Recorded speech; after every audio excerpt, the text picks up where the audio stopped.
Şimdi dün akşam tüm dünya Amerika Birleşik Devletleri'ndeki skandal görüntüleri de izledi. İsrail Başbakanı Netanyahu kongrede bir konuşma yaptı. İşte binlerce ABD'li Washington sokaklarını doldurdu. O görüntüleri getirdik ekranlara. Soykırımcı Bibi diye slogan attılar. İsrail'in kurucu başbakanı Ben Gurion'da 1951'de New York'a gitmişti. O ziyarette çok sayıda kişi onu sokaklarda alkışlamıştı, destek vermişti. Bu kez Netanyahu sokağa dahi çıkamadı. Gazeteci Güngör Yavuz Aslan var. Onunla birlikte konuşacağız. Hoş geldiniz yayına. Hoş bulduk, merhabalar. Şimdi biraz anlattık 51'deki görüntüyle. Az önce ekranlara gelen işte dün yaşanan o görüntüleri bir kıyaslayacağız ama bir 51'de tam olarak nasıl bir atmosfer, heyecan vardı onu da bir taraftan ekranlarınıza getirelim. İşte İsrail Başbakanı Amerika'ya gidiyor. Yıl 1951, büyük bir kalabalık var değil mi? Kendisini burada karşılıyor. Şimdi 1948'den sonrası gayrimeşru İsrail'in kurulduktan sonra oldu bu. 3 yıl sonra o zaman sözde Yahudi toplumu ya da yeni kurulan gayrimeşru İsrail devleti mağdur ve desteklenmesi gereken bir ulustu ABD halkı için. Böyle bir algı vardı ama bugün geldiğimizde 2024 yılında 8 ayda aşan bir Gazze katliamı var ve çocukların ölümü var. 1951'de gelen Ben Gurion, 2024'te gelen Gazze kasabı Netanyahu. Bu açıdan bakmak lazım. Bir de 2. Dünya Savaşı'nın sonrası. Yani dünyanın konjonktürü ve dengeleri çok değişik. Amerika Birleşik Devletleri yeni bir güç olarak ortaya çıkmış ve dünyanın bütün milletleri, ulusları ABD'ye gidiyor. Tabii o dönemki Siyonist teşkilatı da unutmamak lazım. Toplum çok değişik. Amerikan toplumu da. Yani 1950'lerin ABD toplumuyla şimdi 2020'lerin ABD toplumu çok farklı. Çok farklı. Bu açıdan değerlendirmek lazım. Burada yalnız ABD'de senatörler ve temsilciler meclisi üyeleri alkışladı. Sokakta da işte halkın mağdur ve mazlum gördükleri, yurtsuz Yahudi toplumu olarak tanımladıkları, en önemlisi o dönemde algı bu şekildeydi. Bir ABD toplumu var ama bugün Amerika Birleşik Devletleri'ne baktığımızda yayınlarda Yunus Paksoy'la da konuşuyoruz. Gazze'ye Netanyahu'ya destek %15 civarında sadece. Yani ABD toplumunun anketlerde Netanyahu'nun politikanın %15'i, %85'i karşı. Bu yansıma oldu. Bakın orada görüntülere baktığımızda bir yürüyüş sırasında caddenin etrafından, yani oradaki kitleler de hazırlanmış. Sanki bir devlet başkanı törene gidiyor gibi. Bir geçit töreni var. Geçit töreni gibi bir çalışması oldu. Ama buradakiler tamamen Netanyahu da konuşmasında dedi, ABD'nin değişik bölgelerindeki göstericilerden söz ediyoruz. Göstericiden. Yalnız o konuşmasında bir detay var. İran'dan söz etti. Sizde de İran destekliyor ve fonluyor. Bunu bilerek söylüyor kongrede. Kongrenin nedeni de şu. İran dediğin zaman ABD'de bir karşıtlık var. Adeta İran sihirli kelime. Atıfta bulunduğunuzda İran'ı bir tehdit olarak gördüğü için ABD toplumu bunun karşılığı oluyor. Bakın burada Yahudiler de var. Ultraortodoks Yahudileri olarak adlandırdığımız Yahudiler de var. Sadece işte ABD'de yaşayan Müslüman toplumu değil. Hristiyanlar da var. Evangelistlerin de katıldığını görüyoruz. Netanyahu burada bir siyasi söylem geliştirerek onları oraya İran gönderdi. Onları İran destekliyor deyip ABD'deki bu İran karşıtlığını kullandı. Dünya çok farklı bir yere geldi. İşte ve artık Amerika Birleşik Devletleri de İsrail algısını yani hani 50 ile 51 ile kıyasladığımızdaki dönem gibi yönetemiyor hele herhalde. Bu 9 ayda geçtiğimiz yani 7 Ekim'den bugüne kadar geldiğimizde o mazlum, mağdur, Nazi mezalimine uğramış Yahudi imajı ortadan kalktı. Tamamen ABD halkı, özellikle o çocuk ölümlerinden sonra bu görüntüleri gördüm. Bakın burada ABD toplumunun her kesiminden, sadece Müslüman ABD vatandaşları ya da orada yaşayan göçmenler değil, herkes var. Evet. Herkes var. İşte Netanyahu bunu gördüğü için kongrede onları toplayan İran, parasını veren İran diyerek o karşıtlığı oluşturdu. Artık 1950'lerden bugüne geldiğimizde ABD toplumu da değişti. Çok farklı. Dünya kadar göçmen aldı. Oranın sosyolojisi de değil mi? Tabii çok değişti. Ama 1950'li yıllardaki o görüntü bana göre bir hazırlığı da yapılmış. Sanki bir tören alanına giderken bunlar sadece dün toplananlar öfkeli, Netanyahu karşıtı gruplar. Zaten bakın pankartlarında da savaş suçlusu Netanyahu, Gazze kasabı Netanyahu diye pankartlar var.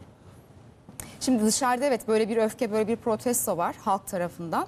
Ama içeride ABD'li yöneticiler, siyasetçiler kendisini alkışlamaktan yorulmadı dün. Tabii. Nasıl bir tezatlık bu, değil mi? Tabii işte ABD'deki elit siyaset... Ama oradaki destek belli oluyor ki sokağı hiç etkilemiyor. Halkın üzerinde bir etkisi yok. Çok iyi bir soru. Elit siyasetle halk çok farklı ABD'de. İşte senatörler, özellikle senatörler, temsilciler meclisi üyeleri kendilerine adeta biz Gazze vahşetinin ilk günlerinde de gördük. İsrail'e hizmet edemeye adamışlar. Çok alkışlayan bir dahaki dönem senatörlüğünü garanti ediyor. Çok para veren Yahudi lobilerinin desteğini alıyor. Bakan yardımcısı olduğu yıllarda 90'larda. O zaman destek veren bir kadın vardı. İsmini şu an hatırlamıyorum. Evet, Müslüman. Onun Müslüman bir sonraki dönemde yeri yok mu? Bitti yani mi? büyük ihtimal üzerine gidecekler. Yalnız o dün akşam yayında da Temsilciler Meclisi üyesi Müslüman bir. Önceden de Netanyahu karşıtı paylaşımlar var. Sadece o toplantıya. Şey var, çok az sayıda olsa da toplantı Netanyahu'nun olduğu salona girmeyen senatörler de var. Yani protesto eden senatörler de var. Ama burada Netanyahu bakan yardımcısı olduğu dönemlerde 90'larda bir açıklaması var. Biz CNN Türk'te bunu yorumlamıştık. ABD'yi bana bırakın. Ben siyaseti ABD medyasına nasıl konsolide edeceğimizi biliyorum. Zaten bu dünyanın buna şöyle bir yorum getirdik. Dünyanın alkışladığı kadın dedik. Oradakiler Netanyahu'yu alkışlama seferberliğine girerken bu kadın da mazlum ve insan hakları açısından bütün dünya alkışladı. Ben size söyleyeyim, Netanyahu kadar gündem oldu. Dünya medyasında, özellikle Avrupa medyası bunu çok işliyor. Hani o bir siyasetçi ama bana göre... Cesaretinden dolayı kendisini tebrik etmek. Tebrik ederim. İnsani bir durum. Evet, hem insani hem çok cesur. Hem de bir kadın siyasetçi olarak bunu orada yapması da o da çok önemli. Müslüman kadın siyasetçi olarak çok net bir mesaj. Etrafındaki insanlara bakın, arkasındakiler alkışlıyorlar ya da dinliyorlar. Yalnız o protesto ediyor. Benim dikkatimi çekti. Alkışlamayan diğerleri de var bakın. Evet, yani tabii. Bunlar temsilciler tamamı meclisi. Değil tabii. Tabii tamamı değil. Bakın temsilciler meclisi üyeleri bunlar. Bunlar hepsi kumülatif olarak öyle bir futbol takımı. Yanlış hatırlamıyorsam 50 kadar demokrat da içeride dediğiniz gibi alkışlamayarak, girmeyerek bir şekilde bunu protesto ediyor. Ama geneline baktığımızda... Ama kalanlar dakikalarca... Dakika başı Netanyahu'yu alkışladılar. Hatta Netanyahu ben konuşacağım, alkışları kesin demek zorunda kaldı. Beni dinleyin demek zorunda kaldı. Aslında bu malumun ilanı. Biz gece yayında dün akşam Samet Bey'le de yorumladık. Bu bana göre olağanüstü bir durum değil. Normal ABD bu. Amerika Birleşik Devletleri siyaseti bu. Bu karayı, fotoğrafı vermek zorundalar. Siyonizmin ABD'yi kontrol ettiğini bir kez daha gördüm. Bakın İsrail demiyorum ya da Yahudi toplumu demiyorum. Siyonist teşkilat, az önce ilk başbakanlarını verdik. ABD'nin büyük desteğiyle kurdu. Özellikle New York merkezli Yahudi lobileri o dönemde aktif rol aldılar. İşte bu malumun iyi ilanı. Netanyahu istediğini aldı. Altını çizerek, yani o kareyi görmek için geldi. Ama protestolar ABD toplumunun, dünyanın refleksini ortaya koydu. ABD polisinin çok yüksek güvenlik önlem almasının sebebi de ikinci bir kongre baskından çekindikleri için. Yani o göstericiler Netanyahu oradayken tekrar kongreye girer diye. Başbakanlığına devam etmek istiyor. Tam bakın ne zaman gitti Netanyahu? Seçim sürecinde gitti. Ne zaman gitti? Trump'a suikasttan sonra gitti. Ne zaman gitti? Biden çekildikten sonra. Ama planlı değil miydi? Ertelendi. Ben ondan dolayı neden erteliyorlar? Netanyahu gitmeyi çok istiyorlardı. Bakın ertelenmesinin arkasını da söyleyeyim. İlk tarihte Trump'a suikast olmadıydı. İlk ziyaret tarihi ilan edildiğinde Biden hala adaydı. Trump'a suikast oldu. Biden adaylıktan çekildi. Ondan sonra gitti. Peki Biden görevde olsaydı şu anda bu destek, bu alkış olmaz mıydı bu kadar? Olur, Biden görevde aday. Hayır, yani aynı olurdu tabii, elbette olurdu. Çekilmediğiniz elbette oldu ama bu tam ABD siyasetinin bu dönemini yakaladı. Bir geçiş dönemine. Hani başkan adayı çekilmiş, Kamala büyük ihtimal gelecek. Trump'a da suikast olmuş. Konjonktürü de çok iyi seçiyor. Sanırım bugün Biden'la Cuma günü de Trump'la görüşecek.